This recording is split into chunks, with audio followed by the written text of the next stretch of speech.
பவுலுடைய வாழ்க்கையில ஒரு சம்பவம் நடக்குது. என்ன சம்பவம் நடக்குது?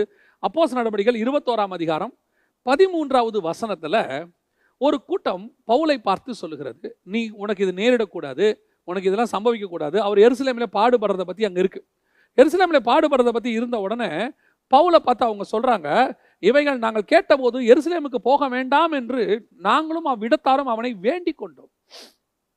இப்ப பவுல் சொல்ற வார்த்தை என்ன தெரியுமா? அதற்கு பவுல், நீங்கள் அழுது என் இருதயத்தை ஏன் உடைந்து போக பண்ணுகிறீர்கள்? எருசலேமில் நான் கர்த்தராக இயேசு கிறிஸ்துவின் நாமத்திற்காக கட்டப்படுவதற்கு மாத்திரமல்ல, மரிப்பதற்கும் ஆயத்தமாய் இருக்கிறேன் என்றான். கவனிச்சு பாருங்க. இப்ப பவுல் கிட்ட இவங்க காட்டின இந்த மக்கள் தண்ணீர், இந்த தண்ணீர் தேவன் மேல இருக்கிற அன்பை அவிக்க மாட்டாது, அதை எனக்கு அணைக்காது, அது ஒண்ணுமே பண்ணாதுன்னு உன்னத பாட்டு சொல்லுது. அதுக்கு உதாரணம் தான் இங்க இருக்கு. இப்ப இவங்க எப்படி இவங்ககிட்ட அன்பு செலுத்துறாங்க? பவுலை பிடிச்சி திட்டுறாங்களா? ஏன்னா பைத்தியக்கார மாதிரி பேசுற அப்படியா சொல்றாங்க? இல்ல, அவன் சொல்றான், நீங்கள் அழுது என் இருதயத்தை ஏன் உடைந்து போக பண்ணுகிறீர்கள்? இந்த நேசம் இருக்க, நீங்க என் மேல ஒரு பாசம் வச்சிருக்கிறீங்கல்ல, இந்த பாசம் என்ன செய்து என்ன தேவ சித்தத்தை விட்டு வழிவிலக பண்ணுகிற அளவுக்கு உடைந்து போக பண்ணுகிறது. பல நேரங்களிலே இதுதான் நடக்கும். பல நேரங்களில் இதுதான் நடக்கும். இந்த தேவ சித்தம் இருக்கு பாருங்க, அதை செய்யறதுக்கு தடை எதுன்னு கேட்டீங்கன்னா, நம்ம உடனே பிசாசுன்னு சொல்லுவோம். பிசாசு காரணம் தான். ஆனா அவன் என்ன செய்வானா, அவன் நேரடியா உங்களுக்கு இப்படிப்பட்ட காரியங்கள் இருக்காது. இன்னொரு வகை இருக்குது, பரிசுத்தவான்களுடைய அந்த அன்பு, இதுவே தேவ சித்தத்துக்கு தடையாக மாறும். பல நேரங்களில் நான் பார்த்துருக்கிறேன், ஊழியர்கள் ஊழியத்துக்கு ஒப்பு கொடுக்குறாங்க. ஊழியத்துக்கு ஒப்பு கொடுக்கும்போது இப்போ கூட எனக்கு ஒரு மெயில் வந்திருக்குது, அவர் பதில் கேட்டிருக்கிறாரு. நான் இது வழியாக அவருக்கு பதில் நான் சொல்கிறேன். அந்த மெயில் அவர் என்ன கேட்டிருக்கிறாரு, நான் ஊழியத்துக்கு ஆண்டவர் என்னை அழைத்திருக்கிறார், நான் ஒப்பு கொடுத்து விட்டேன், பைபிள் காலேஜும் படிச்சுட்டேன். ஆனால் இப்போ ஊழியத்துக்கு புறப்படும் போது இப்போ எங்கள் வீட்டில் இருக்கிறவங்க என்னை போக வேண்டாம், வீட்டில் இருக்கிற சில கடமைகள்லாம் இருக்குது, அதெல்லாம் செஞ்சு முடிச்சுட்டு அதுக்கப்புறமா நீ போ அப்படின்னு அவங்க சொல்கிறாங்க. இப்போ நான் என்ன செய்யணும் பிரதர்? இது என்ன கொஸ்டின்னே எனக்கு தெரியல. உன்னை அழைத்தது கர்த்தர், அழைத்தது உன்னதமான ஊழியத்திற்கு. இந்த 700 கோடி மக்கள்ல உங்களை ஆண்டவர் தன்னுடைய ஹெவன்லி கவர்மெண்ட்டுக்கு ஒர்க் பண்ணும்படி செலக்ட் பண்ணி இருக்கிறாரு. இப்போ பவுலுக்கு நேர்ந்த அதே விஷயம் தான் உங்கள் வீட்டிலையும் நடக்குது. இது நிறைய பேர் வீட்டில் நடக்குது. நிறைய பேருக்கு தேவனுக்கு ஊழியம் பண்ணணும்னு ஆசை இருக்குது, தேவ சித்தத்தை செய்யணும்னு ஆசை இருக்குது, தேவன் என்ன சொல்றாரோ அதை செய்யணும்னு ஆசை இருக்கு. அந்த நேரத்தில் ஒரு அழுகை ஒன்று வரும். அந்த அழுகை யாருது வேணாலும் இருக்கும். என்ன எப்படி இருக்கும்? மனைவியினுடைய அழுகையாகவும் இருக்கலாம், தாய் தகப்பனுடைய அழுகையாகவும் இருக்கலாம், கூட பிறந்தவங்களுடைய அழுகையாகவும் இருக்கலாம். ஐயோ நீங்க இப்படி போனா நாளைக்கு உங்க நிலைமை என்ன ஆகும்? நீங்க மிஷினரியா காட்டுக்கு போறேன்றீங்களே. யோசித்து பாருங்க, இராணுவத்துக்கு ஒருத்தன் போகும்போது தாய் அழுதாலும் அந்த குடும்பம், இந்த நாட்டுக்கு நீ சேவை செய்ய போறப்பா, தைரியமா போ, உன் உயிர் போனாலும் இந்த நாட்டுக்கு போச்சுன்னு சொல்லி அனுப்பி வைக்கிறாங்க. அப்படி ஒரு தியாகத்தோட ஒரு மகனை இராணுவ வீரனாக அனுப்பக்கூடிய மக்கள் இருக்கிறாங்க. இன்னைக்கு தேவனுக்கு ஒரு நல்ல போர் சேவகனாக அனுப்புறதுக்கு ஏன் இன்னைக்கு பயம்? ஒரு இந்திய மண்ணிலே அவருடைய ரத்தம் விதைக்கப்படுகிறது. ஆனால் நம்முடைய ரத்தமோ பரலோகத்துக்கென்று, தேவனுக்கென்று போகிறது. அப்படி இருக்கும்போது நிறைய பேருடைய ஊழியத்தில் பார்க்குற, வாழ்க்கையில் பார்க்குற, இந்த தேவ சித்தத்தை செய்யறது பாசிட்டிவா, உனக்கு கொடுக்கப்பட்டதை பாசிட்டிவா, நெகட்டிவா கிடையாது. நீ போகக்கூடாது அப்படி, அது வேற, அது இன்னொன்று இருக்கு. இது வேற. இது அப்படியே கட்டி பிடிச்சிக்கிட்டு அழுது இதெல்லாம் நடக்கக்கூடாது, வேணாம், நம்ம குடும்பத்துக்கு ஒத்து வராது, இப்படி போயிட்டா நாளைக்கு 2 தங்கச்சி இருக்குது, யார் கல்யாணம் பண்ணி கொடுப்பா, நாளைக்கு அப்பா அம்மாவுக்கு என்ன நடக்கும், இப்படி இருக்கிற 1 லட்ச ரூபா சம்பளத்தை விட்டுட்டு 3000 ரூபாய்க்கு ஒரு மிஷனரி பணித்தளத்துக்கு போறேங்கிறிய, நாளைக்கு 2 பிள்ளைங்க உனக்கு இருக்குதா, நீ என்ன செய்வ? இந்த எதிர்காலத்தின் பயத்தை போட்டு பாசிட்டிவா.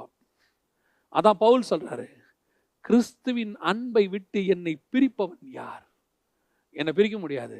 இந்த உலகத்தின் நேசம். அவன் சொல்றான், அழுது என்ன நீங்க உடைஞ்சு போக பண்றீங்களா? யார் என்ன அழுதாலும் சரி, அந்த இடத்துல தேவ சித்தத்தை நான் செஞ்சே ஆவேன். அது என்ன வேணா இருக்கட்டும், சொன்னது கர்த்தர், நான் செய்வேன். ஏன் நான் அதை செய்யறேன்னா, அவர் மேல கொண்ட நேசம் அப்படிப்பட்டது. யோசிச்சு பாருங்களேன், பிதா குமாரனை அனுப்புகிறார், ஒரு பேச்சு பேசாம குமாரன் கீழே வருகிறார். வரும்போது வசனம் சொல்லுது, அவர் தனக்கு முன்பாக வைக்கப்பட்ட சந்தோஷத்தின் நிமித்தம் இந்த பாடுகளை அவர் ஏற்றுக்கொண்டாராம். பிதா கூப்பிட்டு சொல்றாரு, போப்பா, போய் அடி வாங்கு, போய் உதவாங்கு, உன் தாடி மயிரை பிடிச்சி இழுப்பாங்க, உன் முகத்தில் துப்புவாங்க, உன்னை கொஞ்சம் கெட்ட வார்த்தைகள்லாம் பேசுவாங்க, 1 முதுக பதம் பார்த்துருவாங்க, உன்னால் ஒரு பாரமான சிலுவையை ஏற்றுவாங்க, நான் உன்னை ரொம்ப செல்லமாக வளர்த்துட்டேன், நீ போ அப்படின்னு ஒன்று. இந்த வார்த்தையை இயேசு ஒரு வேளை கேட்டிருந்தா, ஏன்பா இதுக்கு தானப்பா இதுக்கு தான் என்னை வளர்த்தீங்களா அப்படின்னு கேட்டிருந்தா என்ன ஆகிருக்கும்? அதெல்லாம் போக முடியாதுப்பா, நான் பரலோகத்தை விட்டு போக மாட்டேன்னு சொல்லியிருந்தா என்ன ஆகிருக்கும்? ஆனால் அவர் என்ன செய்கிறார் தெரியுமா? அப்பா, இதை எல்லாத்தையும் நான் ஏற்றுக்க தயாராக இருக்கேன். ஏன் தெரியுமா? இப்படி நான் ஏற்றுக்கிட்டா என் தம்பி தங்கைங்க விடுதலை ஆவாங்க, நான் இதை ஏற்றுக்கிட்டா என் பிள்ளைகள் விடுதலை ஆவாங்க.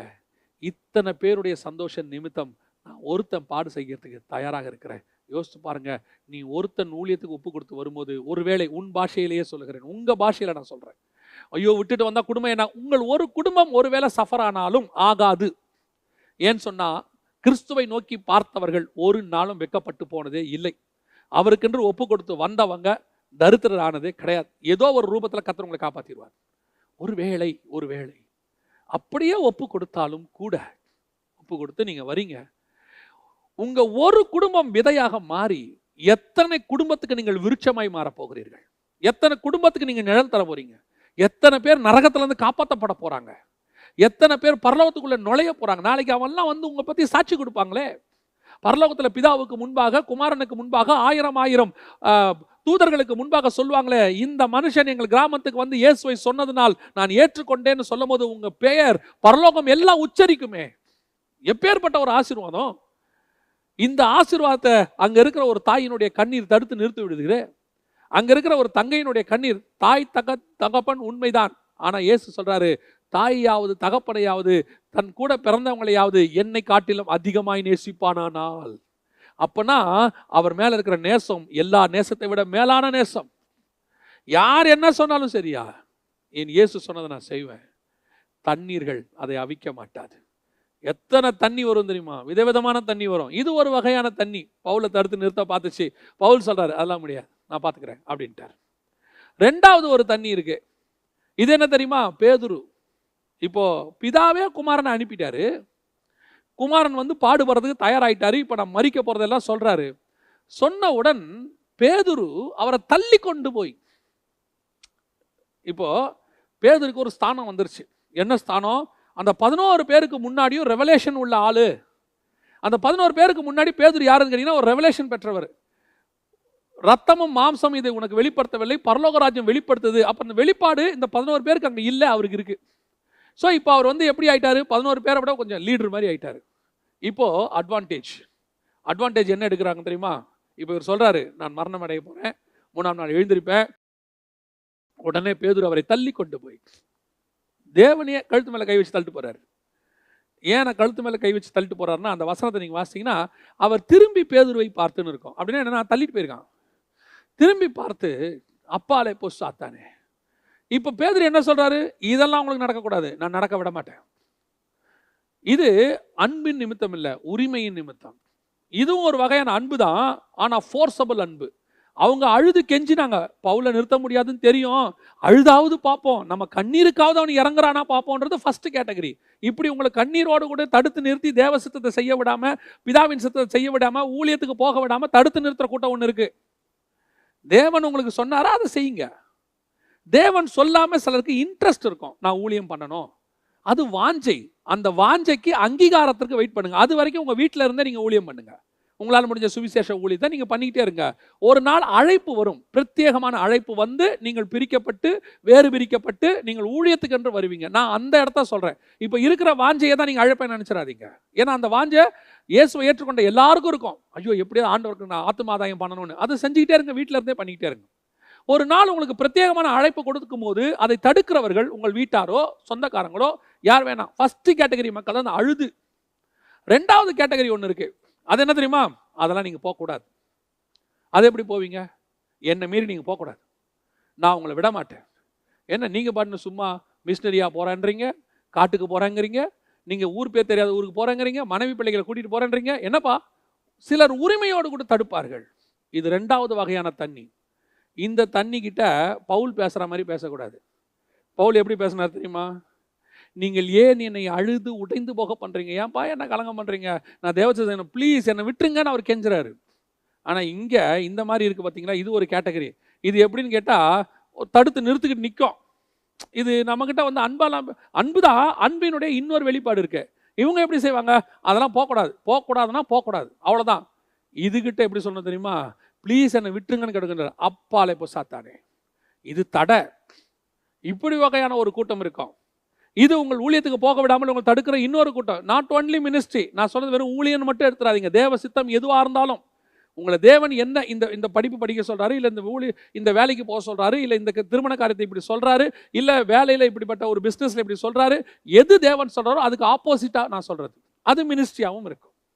அப்படி இருக்கும்போது ஒரு கூட்டம் வந்து சொல்லும், இதெல்லாம் நீ போகக்கூடாது, விட்ட மாட்டேன் உன்னை, என்ன மீறி நீ போயிருவியா, அவ்வளோ அந்த அளவுக்கு உனக்கு தைரியம் இருக்குதா அப்படின்னு கேட்கும்போது சொல்லணும், அப்பாலே போ சாத்தானே. இங்கே கெஞ்சிக்கிட்டு இருக்கக்கூடாது. இது 2வது வகையான கூட்டம். இவங்களும் அன்பின் நிமித்தம் தான். திருப்பி சொல்கிறேன், இவங்க நமக்கு எதிரி கிடையாது, அன்பின் நிமித்தமாக தான். பேதுரு வந்து தேவனை சொன்னது என்ன நிமித்தம்? அன்பின் நிமித்தம் தான். ஆனால் அந்த அன்பில் கொஞ்சம் அட்வான்டேஜ் எடுத்துக்கிறாரு அவர். எந்த அட்வான்டேஜ்? நான் பிரதான சீஷன், வெளிப்பாடு பெற்றவன். நான் சொல்கிறேன், சில நேரத்தில் நீங்கள் ஊழியத்துக்கு போகும்போது உங்களுக்கு மேலே இருக்கிறவங்க சொல்லுவாங்க, ஆண்டவர் உன்னை அழைச்சார்னா எங்கிட்ட பேசட்டும், நான் சொன்ன பிறகு நீ போகலாம், அது வரைக்கும் போகக்கூடாது. இந்த மாதிரி மேலே இருக்கிறவங்க ஆண்டவர் சொல்லியும் மேலே இருக்கிறவங்களுடைய பேச்சை கேட்டு ஊழியத்துக்கு வராமல் அழைப்பை இழந்து போனவங்க நிறைய பேர். என்னுடைய கேள்வி என்னன்னா, கர்த்தர் ஏன் அவங்ககிட்ட பேசணும்? உங்ககிட்ட தானே பேசணும், அழைப்பு உங்களுது தானே. சரி, நான் கேட்குறேன், இந்த மேலே இருக்கிறவங்க சொல்கிறாங்கல்ல எங்கிட்ட ஆண்டவர் சொல்லட்டும்னு, அவங்க ஊழியத்துக்கு அவங்க மேலே இருக்கிறவர்கிட்ட தான் பேசுனாங்களா? அப்போ அதுக்கு மேலே இருந்த சீனியர் சொன்னதை நம்பி தான் அவர் ஊழியத்துக்கு வந்தாரா, இல்லை கர்த்தர் சொன்னதை நம்பி வந்தாரா? இவங்களுக்கு மட்டும் தேவன் இவங்ககிட்ட பேசுவார், ஆனால் மற்றவங்களுக்கும் நம்மக்கிட்ட தான் பேசணும்னா என்ன கேட்டகரி? ஆண்டவர் சாமுவேல்கிட்ட தான் பேசணும், ஏன் ஏலிகிட்ட பேசணும்? அவசியமே இல்லையே. எனக்கு ஒரு ஊழியர் தெரிஞ்ச ஒரு சம்பவம் தான் இது, நான் சொல்கிறேன் உங்களுக்கு. எங்ககிட்ட அனௌன்ஸ் பண்ணார் ஒரு தடவை, ஆண்டவர் என்னை ஊழியத்துக்கு அழைக்கிறார், நான் ஊழியத்துக்கு போகிறேன், இதுதான் இங்கே நான் பண்ணுகிற கடைசி பிரசங்கம், கர்த்தர் என்னை ஊழியத்துக்கு அழைச்சிருக்கிறான்னு பிரசங்கம் பண்ணார். நாங்களும் முடிஞ்ச உடனே கையெல்லாம் கொடுத்து கர்த்தர் உங்களை ஆசீர்வதிப்பாருனே, நாங்கள் ஜெபம் பண்ணுறோன்னே எல்லாம் சொல்லிட்டார். அவர் அன்னைக்கு பிரசங்கம் பண்ணும்போது தலைமை போதகர் இல்லை. அதற்கு பிறகு ஒரு 3 நாள் கழித்து ஊருக்கு போன தலைமை போதகர் வந்திருந்தார். இந்த பிரசங்கத்தை பார்த்து கூப்பிட்ட உடனே அந்த உதவி ஊழியரை பார்த்து கூப்பிட்டாரு, இங்கே வா, இது என்ன பிரசங்கம்? இல்லை, நான் இந்த மாதிரி ஆண்டவர் அழைச்சிருக்கிறார். ஆண்டவர் அழைச்சது உண்மைதான், ஆனால் நான் சொல்கிறேன், நீ இப்போ போக வேண்டாம், என் காலம் வரைக்கும் நீ இங்கேயே இரு, உன்னை எப்போ அனுப்பணும்னு எனக்கு தெரியும், நானே உன்னை ஜெபம் பண்ணி அபிஷேகம் பண்ணி அனுப்புகிறேன், அது வரைக்கும் இங்கே வெயிட் பண்ணு. உடனடியாக அடுத்த வாரம் அவரே பிரசங்கம், அதே உதவி சொல்கிறாரு, கர்த்தர் சொன்னார், ஆனாலும் நம்முடைய போதகருடைய வார்த்தைக்கு கீழ்ப்படிய வேண்டியது அவசியமாக இருக்கிறது. ஒரு நாள் போதகர் அனுப்பும் வரைக்கும் நான் இங்கே இருக்கிறேன்னு சொன்னார். கடைசியில் அவர் எப்படி போனார் தெரியுமா? திருட்டு பட்டம் கட்டி அனுப்பி வச்சாங்க அவரை. அதே போதகர் அவரை திருட்டு பட்டம் கட்டி அனுப்பி வச்சாரு. காரணம் என்ன? சொல்லும் போதே நீ போயிருக்கணும், அது அழைப்பு. அதுக்கப்புறம் உன்னை தடுத்து நிறுத்திச்சே, அது மனுஷ சித்தம். பல நேரங்களில் தண்ணீர் தேவ சித்தத்தை செய்ய விடாது. நீ தேவன் மேல அன்பா இருக்கிறன்னா இந்த மாதிரி தண்ணியை ஒதுக்கி தள்ளிட்டு ஓடணும். சொல்றது யார் வேணா இருக்கட்டும், யார் வேணாலும் சொல்லட்டும். ஒரு தீர்க்கதரிசியா வந்து சொல்வாயா? என்ன சொல்வாரு? என் வீட்டில் வந்து சாப்பிட்டுட்டு போ, என் வீட்டுக்கு வா, சாப்பிட்டுட்டு போ. இல்லையே, கர்த்தர் சொன்னாரே என்ன சாப்பிட வேணான்னு சொல்லி நான் சொல்றேன் வா. நீ யாரையா சொல்றது? சொன்னது கர்த்தர். சாப்பிட மாட்டேன்னு போயிருந்தா அந்த தீர்க்கதரிசி உயிரோடு இருந்திருப்பான். ஆனா நடந்தது என்ன? கர்த்தருடைய வார்த்தையை விட தீர்க்கதரிசியின் வார்த்தை பெருசா போச்சு. கர்த்தருடைய வார்த்தையை விட சக தீர்க்கதரிசி, கோ ஒர்க்கர், நம்மள மாதிரி தானே அவரு ஒரு தீர்க்கதரிசி. அவர் தப்பா சொல்லிடுவாரா? சொன்னது கர்த்தர், அதை தாண்டி வேற யாருமே சொல்ல முடியாது. உன்னை அழைத்தது கர்த்தர், உன்னை செய்ய சொன்னது கர்த்தர், உங்களை இப்படி பண்ண சொன்னது கர்த்தர். அவர் சொன்னதை செய்யுங்க. அதை தாண்டி அப்பா சொன்னாரு, அம்மா சொன்னாங்க, என்னை கண்டிஷன் போட்டாங்க, போகக்கூடாதுன்னு தடுத்தாங்க, அதை மீறி நான் எப்படிங்க செய்ய முடியும்? ஏன் எத்தனை விஷயத்தில் நீங்கள் மீறி செஞ்சுருக்கிறீங்க? எத்தனை விஷயத்தில் நீங்கள் வீட்டுக்கு அடங்காதவர்னு பேர் வாங்கியிருக்கிறீங்க? கெட்ட விஷயத்துக்கெல்லாம் அடங்காதவர்னு பேர் வாங்கின நீங்கள் ஏன் நல்ல விஷயத்துக்கு அந்த பேரை வாங்கக்கூடாது? எத்தனை பேர் அப்படி வீட்டையும் இந்த மாதிரி தடைகளை சில நேரத்தில் வேலையை விட்டு நீங்கள் போகும்போது உங்கள் ஆஃபீஸில் ஒத்துக்க மாட்டாங்க. ஏன்னா நீங்கள் நல்லா ஒர்க் பண்ணுறவர். ஆஃபீஸில் உங்களுக்கு வந்து கிளியரன்ஸ் கொடுக்க மாட்டாங்க. உடனே சொல்லுவாங்க, ஒரு 3 மாசம் ஒர்க் பண்ணுங்க, ஒர்க் பண்ணிட்டு போங்க, கர்த்தர் கூப்பிட்டது இன்னைக்கு, உன்னை பேப்பர் போடுன்னு சொல்லிட்டாரு. பேப்பர் போடுன்னு சொன்ன பிறகு மேல இருக்கிற சீனியர் மேனேஜர் உங்க மேல உள்ள அன்பு, அவர் இத்தனை வருஷம் உங்க கூட இருந்திருக்காரு, டீம் லீடர், அவர் என்ன சொல்றாரு, நீங்க ஒரு 3 months இருங்க, அதுக்கப்புறம் போங்க. 3 மாசம் கர்த்தர் உன்னை தூக்கிட்டார், நீ அழைப்பை விட்டு வெளியே போயிட்ட. ஏன்? உன் நேசம் தேவனை விட உன் டீம் லீடர் மேல போயிருச்சு, உன் நேசம் தேவனை விட ஹெச்ஆர் மேல போயிருச்சு. இல்லைங்க, பேப்பரை போட சொன்னா போடுங்க, அவ்வளவுதான். இல்ல ஒரு 3 months ஆண்டவர் சொன்னதை செய்யுங்க, அதுதான் நீங்க அவர் மேல நேசமா இருக்கிறீங்கிறதுக்கு. தண்ணீர்கள் அதை அவிக்க மாட்டாது, எந்த தண்ணியும் அவிக்காது. இது 2வது வகையான தண்ணி.